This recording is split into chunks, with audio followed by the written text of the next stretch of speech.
Let's play a little bit of a clip. We're going to talk about Elizabeth Warren and Bernie Sanders. Real quick, the way we titled tonight's show is, how do we title it? The difference between Bernie and Warren and everyone else. And that frame I like, and I think you agree with me, that there's significant and real differences between Bernie Sanders and Elizabeth Warren, and why if Bernie Sanders gets in, we will certainly support him, and Warren's sort of like actual progressive liberalism is the next step above the rest of the Democratic field. Would you kind of share that perspective? Yes. Okay, great. Let's play a little bit of our announcement video, and I'll throw to you on this. In our country, if you work hard and play by the rules, you ought to be able to take care of yourself and the people you love. That's a fundamental promise of America. A promise that should be true for everyone. Growing up in Oklahoma, that promise came through for me and my family. After my older brothers joined the military and I was still just a kid, my daddy had a heart attack and couldn't work. My mom found a minimum wage job at Sears, and that job saved our house and our family. My daddy ended up as a janitor, but he raised a daughter who got to be a public school teacher, a law professor, and a senator. We got a real opportunity to build something. Working families today face a lot tougher path than my family did. And families of color face a path that is steeper and rockier, a path made even harder by the impact of generations of discrimination. I've spent my career getting to the bottom of why America's promise works for some families, but others who work just as hard slip through the cracks into disaster. And what I've found is terrifying. These aren't cracks that families are falling into, they're traps. America's middle class is under attack. How did we get here? Billionaires and big corporations decided they wanted more of the pie, and they enlisted politicians to cut them a fatter slice. They crippled unions so no one could stop them. We're going to turn the bull loose. Dismantled the financial rules meant to keep us safe after the Great Depression, and cut their own taxes so they paid less than their secretaries and janitors. It's time to write the rules for the middle class. After Wall Street crashed our economy in 2008. So I like some of that for sure. I actually like the way I thought some of the intergenerational and race wealth stuff was a very important point. And I think Marissa Baradaran, who we have on this show, I think she's at least advised Warren in the past. She might currently be advising her, and you could see her really important work in that. I also have some real big problems with the framing of this. But first, can you tell me, like, what do you like? What is the substantive difference here that actually matters beyond just like the branding of we're Sanders people versus Warren people? Well, I think the video was great. You know, I think a lot of that was great. I would say the substantive difference is that Warren has always been more someone who's been a tinkerer trying to create fairer rules, whereas Sanders has consistently challenged the system itself. And I think that Sanders has a politicization in the socialist movement that has allowed him to see society as a conflict between those who have power and privilege and wealth and those who don't. And the people who have power and privilege and wealth don't want to share. They realize that their power, privilege, and wealth comes from the subordination of other people who don't have those things. And I think it's very clear in his worldview where he says something like, you know, you're working hard and you deserve more. And the reason why you don't have enough is because millionaires and billionaires are benefiting from the state that you're in. There's a little bit of that in Warren. I think over the course of what she's been doing in her career, she's been focusing on financial regulation.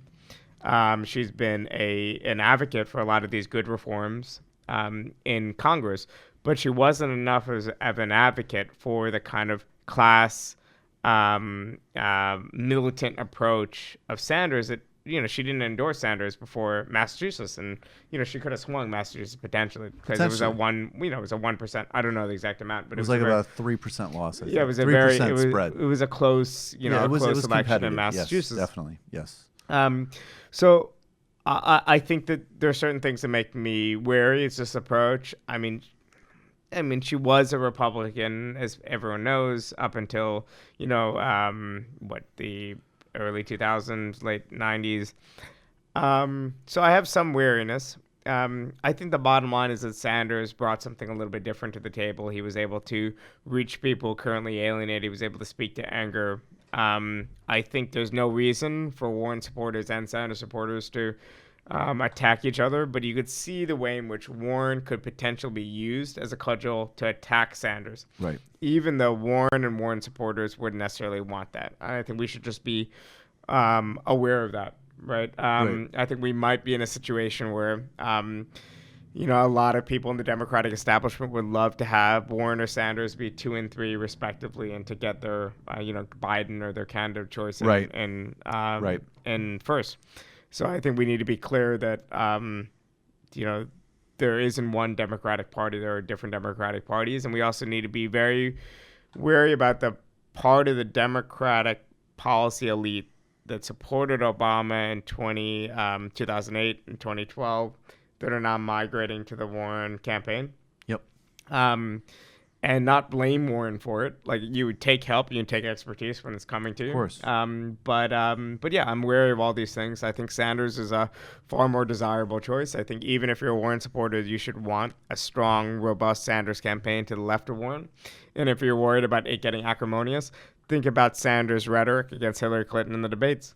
Sanders wasn't acrimonious against a candidate that really deserved people to be acrimonious against her. So, obviously wouldn't be against, her, a friend and colleague.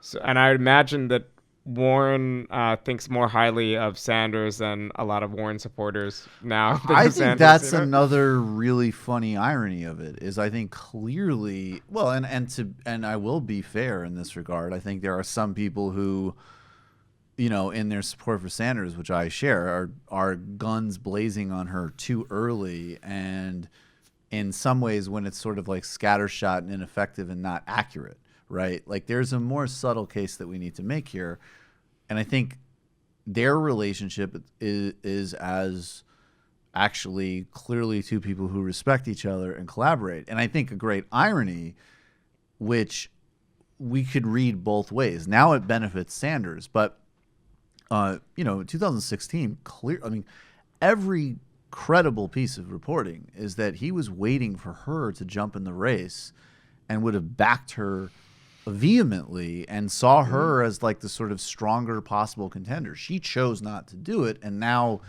he, of course, ran an incredible campaign and is still the most important progressive politician in the country. But those conditions were partially a result of, so, and I think it's very important both for Sanders people to recognize that, hey, this guy had enough respect for her that he was willing to throw all chips in for her in 2016. So know that. And then Warren people, the reason Bernie's in pole position is because she didn't run, he did, and he was enormously successful and created an entirely new playing field. So let's be real about it in both senses. Yeah, I think that is quite important. And Sanders made a point of mentioning that he was waiting on Warren in 2016 in his Our Revolution book, which came out right after the 2016 election.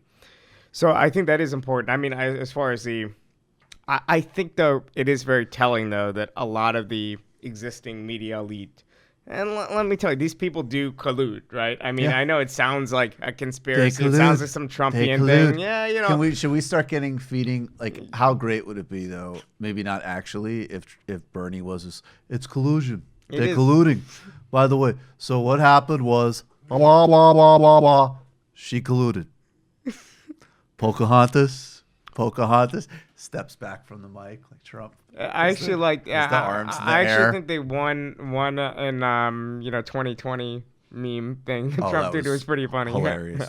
That was really funny. All right, but back to your serious. No, point. I mean, but I love how we did like 10 minutes. We need to be really serious about it. It does work that way, though. I mean, like I'm on the listservs. I'm on the things. People, it isn't so much hey, we're gonna do this plan. It's, hey, I'm working on this. Hey, don't you think this? Hey, look, I couldn't include this in my story. Take a look at this. Hey, talk to this person. Right. Like, that's the way it works. And, if anyone is a journalist who's listening to this, who's supporting Bernie Sanders, send me an email. We'll collude too. This is just the way it works. We will definitely collude for Bernie without a doubt. I just want us to collude. Like, I think that like, okay, let's just disaggregate things here. I'll be really blunt about how I see the field right now. And I'm not going to make I think it's way too early to make the electability argument. And I think there's a scenario where almost anybody could beat Trump. And I think there's a scenario where very few people could beat Trump. And I think Bernie would still be one of those people. But that being said, here's how I see it. I think Joe Biden could definitely beat Trump just as a candidate and performer. I think he's a totally odious politician who we should throw all chips into making sure he's not the nominee for everything from race and prisons to Anita Hill to the bankruptcy bill, which he wrote, which is literally the reason that we know who Elizabeth Warren is, because actually of her great work against that credit card legislation that Biden signed. In addition to Iraq, in addition to cutting Social Security, I mean, this is just someone we should strongly oppose as a right-wing Democrat, even though he's a likable guy. Then I think frankly, bluntly speaking, the Gen X crop, which I like that frame that Mike from PA put it, Gillibrand, Booker, and Harris, I have huge question marks ideologically. I'm glad they've been pushed in the right direction, but I have big question marks for obvious reasons about where their politics actually are. And I have huge question marks on just their ability to win a campaign and have the type of skill sets in terms of like charisma to win a national race. I have these are neither, Elizabeth Warren, Bernie Sanders style like substance, and neither are they anywhere like Barack Obama, Bill Clinton. Okay, you just got charisma. Maybe Beto has that. Maybe that's his lane. But I just think that, so I won't hit them as hard as Biden because they've moved in the right direction on major issues like Medicare for all, but I have just a fundamental skepticism of them ideologically and performance-wise. But that being said, like, I want the debate with Warren to be on the right terms. And so I will keep reiterating, at least as of now, I like her, I respect her, I think there's significant differences between her and the rest of the field. And I think that there are these fundamentally different ideological underpinnings that actually matter for how we get out of our predicament. Yeah, no, I agree with you, except I would say that, I'm all for scorched earth, anything that isn't Sanders and neutral on Warren. We'll try to... No, I think that's where we'll get. Yeah. That's where we'll get. That's where we'll get. But the only distinction I'm trying to draw is Beto and Biden have not made their pilgrimage. So those three. At least Biden has accomplished something, though. Right? Biden has. This guy's been a heartbeat from the presidency. Beto. No, I don't know. He's accomplished not less much. than someone who got a nice superlative in their high school yearbook. Born into an El Paso landlord family, but I think that. But I guess I agree with you. But that being said, Booker, Harris, and Gillibrand have co-sponsored Medicare for all. Booker did, the baby bonds legislation. Particularly, Booker has done the right thing on drug war stuff. Like, they have at least made some of the substantive concessions that I think, like, we in the left want. So it doesn't look good for us, for the people who have been at least trying. Like, it's one thing to say, okay, I still don't really buy it because I know who you are politically, but I appreciate that you're moving in the right direction, and I'm not. Whereas Biden and Beto haven't done anything for that, so we can hit them pretty hard. Well, we may believe though that we appreciate the fact that Booker has endorsed this or this has happened, but I think part of the goal of what we're doing is also to you put a taint around certain candidates. You put a cloud. I don't know this candidate's. I don't know much about them, but I know there's something that isn't right. Right. Because there is something that isn't right about Booker if you really get into his record. I mean, Newark the hedge and whatever funds else. and what he did to the schools. I mean, it's just and Newark now has a good mayor. Newark now is a teacher union backed left mayor, the son of Amiri Baraka. Exactly. People should read up on that. Someone who used to hang out in Maoist reading groups and stuff. I know people who was reading Mao with him. Actually, I haven't revealed this yet. Well, Cory Booker was reading the stress reduction manual put out by the HR department of General Dynamics or something. Like, he was reading something like that. Or The Art of the Deal. Or The Art of the Deal. Another great business. But so, okay, one thing I have one person who's not part of he's not a colluder, unfortunately I'm forgetting his name, but a patron. So of course the most important people in the world. And I don't have much time for these kind of arguments, to be blunt, but I'll just put it out there for you. He's got the okay, this is all well and dandy, but the reality is that first of all, both Warren and Sanders will be up against a huge amount of institutional resistance for even just the most modest of reforms. The actual policy profile on domestic issues are not really that different, and Elizabeth Warren is better at I don't know if I buy this, but accept the argument, which I actually should say I don't buy, but stipulate the argument that she's better at staffing, she's more institutionally aware, she'll have less innate resistance from the Democratic Congress, and therefore, unfortunately, we're bringing back that old phrase, she'll be more likely to, quote-unquote, get stuff done. What do you make of that?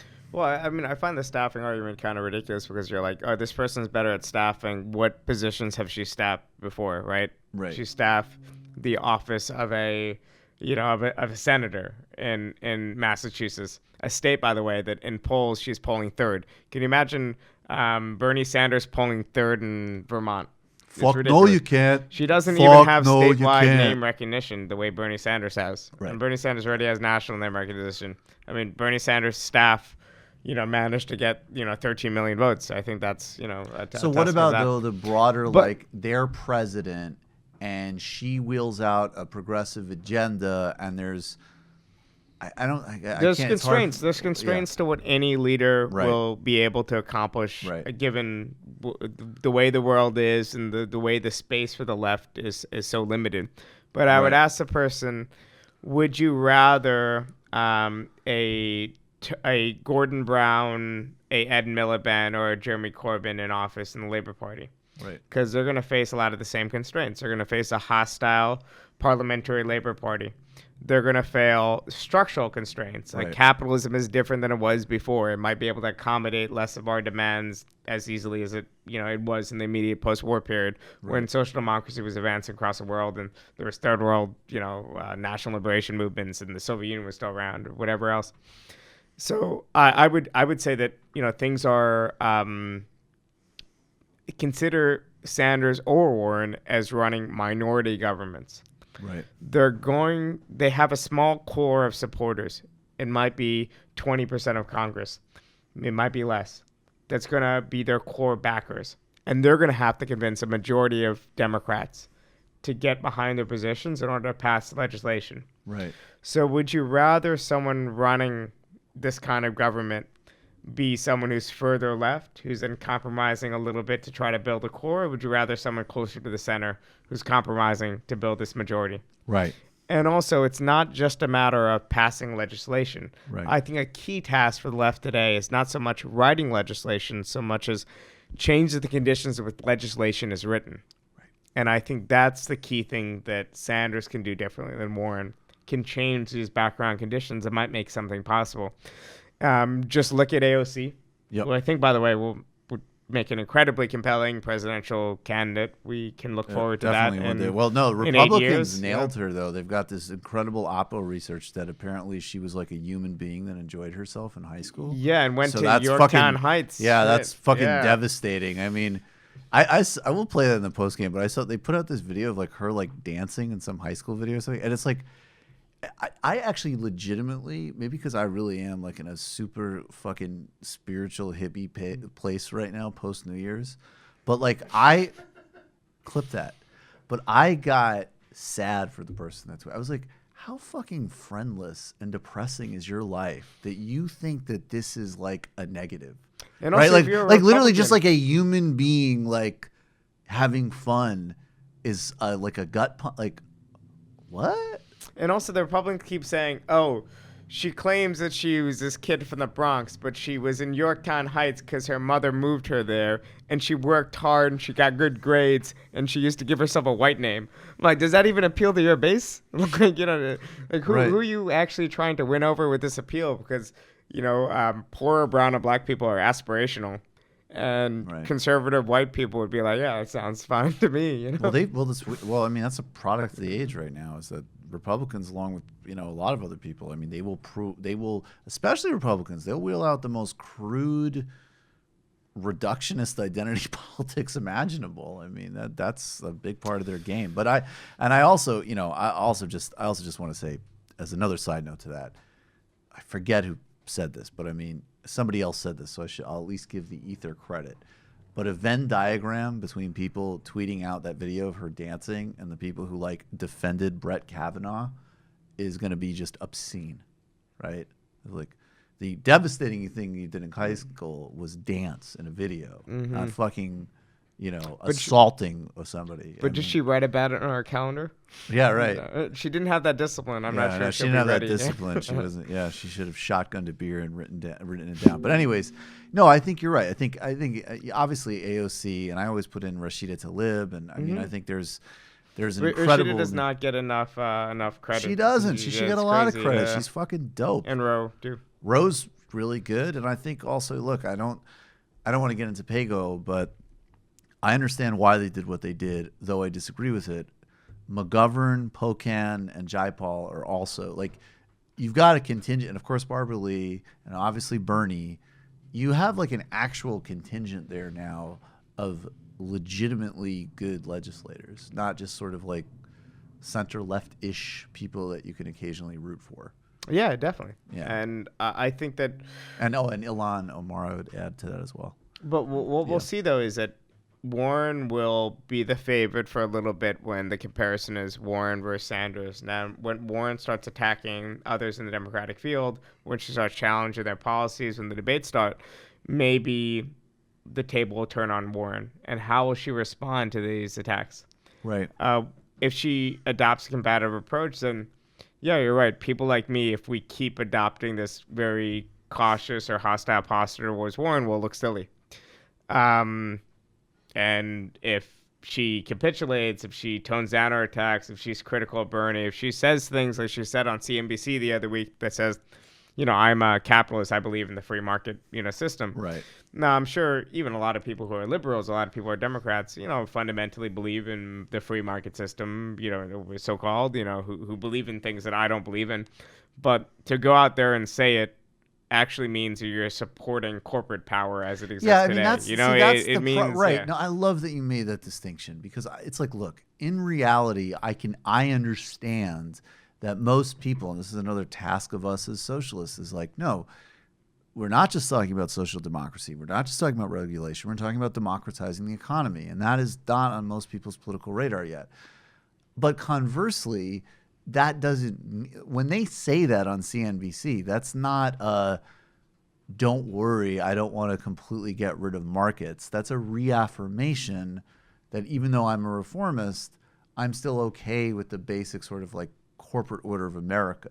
Mm-hmm. And that means something different. And that is a fundamental problem. And, and that was another distinction with Bernie, right? Like, I know, again, people on the left could be dissatisfied with some of his compromising answers, but he still basically said that in 2016. Like, I'm not a capitalist in the sense that you're asking it, because I really I don't want that level of concentration of power, period. And he's still the only one saying that. Mm-hmm. So maybe are you talking about really like also just actually a bully pulpit effect, right? Yes, yeah. I think that is important, but also like, I mean, is Warren on picket lines? Like, has she, right. Like Bernie tied in his right. New York primary. People kept saying, oh, he was a big disaster in New York. He didn't get that many votes. He lost by a pretty big margin. But if you actually look what he was doing when he was campaigning, he was supporting the Verizon strike. Yeah. He was doing a bunch of other stuff. That is what a left-wing politician does. So it's it's not just personality politics. For me, it's that I trust Bernie. So right. I will admit that if I hear something about Bernie, hear something about his campaign, my first instinct is going to be, all right, I know this guy, I trust this guy. Yep. He gets the benefit of the doubt. That's my knee-jerk reaction. I'll admit to that bias. Yep. But with Warren, I mean, let's see. I'm wary of the people around her more so than I'm wary of her. And I want to see how she relates to a Sanders candidacy, if Sanders does, in fact, run. And then we'll see. I honestly do think Sanders will be more competitive and more compelling. I think Warren's getting a lot of attention now because she announced first, and there's been a big gap.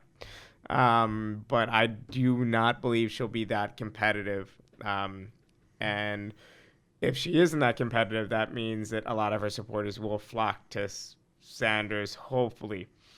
in fact, her supporters might not flock anywhere because a lot of the game of these primaries is about name recognition and perceptions of electability. Right. And there is a degree of randomness to it. Right. But we'll see how it is. But the bottom line is there's going to be a very noxious and ugly media battle between the two camps. And we need to separate what's battles between a bunch of people who want jobs in the next administration or a bunch of reporters who want access, and what's issues of substance. And we need to be separate, somewhat aside of that. No, I agree with that. And I think that's, and that's also just why I want to set I want to touch two other things really quickly on this before we go to the post game. But I just want to really center though, and I'm being honest. There's a lot. I like Elizabeth Warren. I think she has a tremendously admirable record on the issues she talks about. I think the fact that she proposed government production of generic drugs is amazing and actually does have some of the significant decommodification implications. I think she was one of the first people that signed on to Medicare for All. I like this candidate. Do you hedged on Medicare for All? But I want to stipulate all of that because I think especially with her, and I know obviously this is going to make no difference for people, the type of disingenuous people we're talking about, but it's going to come to that point. I'm going to lay markers down every step of the way where, if she does come around and say, hedge on Medicare for All, or, my position on foreign policy is that Netanyahu should write our foreign policy or whatever, I'm going to criticize that robustly and contrast that with a far better Sanders policy. And if you come to me with any bullshit about that's not a woke take, I'm going to, maybe the first time I'll point you to a clip praising her for all of her excellent work. And then I'm never going to have that engagement again because it's fucking nonsense. And it's very clear with her because you couldn't, with Hillary Clinton, the attacks were disingenuous too. But for what it's worth, there wasn't much, it's like I could say, I recognize the historical nature of Hillary Clinton, and that's about it. I have a fundamentally different view of the world than she does. Warren, there's a lot I appreciate about her. There's a lot I respect about her. She's done a lot, and it's great, and I totally acknowledge that. And Bernie is my preferred candidate because I'm a democratic socialist. And now, let's get on the field and see how it shakes out. And also, at some point, the villain becomes a hero. I mean, in that, Hillary Clinton, who doesn't feel a little bit bad for her, right? Oh, now, totally. Yeah, she worked really fucking hard. Hating on Hillary Clinton reason. now is absolutely overkill, 100%. Yeah.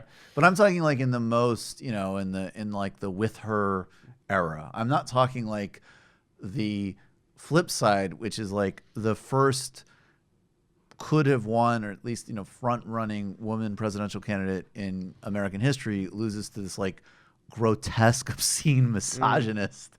She's no, J.R. of course. Smith right after game one. You don't say a word, just kind of, Oh no, I'm totally with you. We totally be classy about it. All right, and then just another distinction between Warren and Sanders. He's now light years ahead of her in terms of foreign policy. I would say that's also a really important thing that we can't just completely backburn her in the primary. Yeah. I have vaguely heard that she is moving in the right direction on Great. foreign policy. I have no evidence Right. of this. I've just heard this in email threads of people telling me to reevaluate Warren. But yeah, I think there is a fundamental difference in their worldviews. Let's just see how it plays out during the campaign. And you think he can constitute as part of that quote unquote effectiveness argument? You're talking about basically to if I could put words in your mouth, if I understand you correctly, if Sanders is elected, if Corbyn is elected, we will need a type of street organization, broader sort of engagement of politics in any number of ways in order to even have a prayer of passing any of that type of even reformist agenda, that it's going to look like just a massively higher level of political engagement. Basically, we're going to need people who think about society in terms of class and who are trying to take power and privilege away from people who currently have it. Yep. And if Warren talks about this polarization, I think that's a good thing. If she talks about the rules of the game not being fair, that's what I didn't like in that video. Fair, yes. Then I think we have a problem. Yep. Because the problem isn't just distributional. It's not just a matter of things being unfair. If you made the rules of the game fair, you wouldn't have a game. Right. And I think that's a trick of capitalism. And obviously we're not going to abolish it anytime soon. We're not going to abolish it under a Sanders administration. But I think with that understanding, we could fight for what's ours from people who have power and wealth. But I think like that said, Miliband versus Corbyn is actually a really interesting, because I'm a Miliband defender. I think he's a perfectly respectable modern social democratic what about his politician. sandwich eating? Disgusting. Yeah. But he paved the way for Corbyn, and that's great. But I prefer Corbyn because I'm a democratic socialist. You just enjoyed that Michael Brooks Show video, and you can get a lot more by subscribing to us here at the Michael Brooks Show YouTube channel. It's literally right there.